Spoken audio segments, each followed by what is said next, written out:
Minister in charge of Power, A.T. Mondal, maintained that the retrofitting of Umiam Bridge and Dam will be completed by the end of July or August. However, soon the vehicles travelling through Umiam Bridge will be asked to go zigzag way.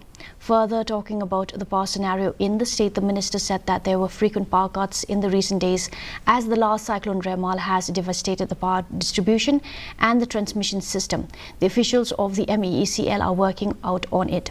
He also said that the state is in a better position in terms of power scenario. What I told you, that July end or August, first week of August.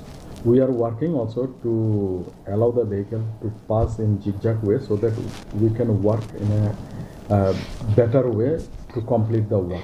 So two lane, no, left and right wing, if you go down, we'll allow some vehicle to go to right, then take a left turn to the already completed concrete one, then they go. And then they took the right again to exit.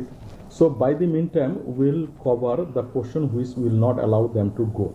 I think that the last cyclone Remal has devastated our power distribution and transmission system. So we are working on it. Somewhere you might have seen that our ground staffs, they are working day and night to see that power supply is restored as early as possible. The 5 conglomerations of the traditional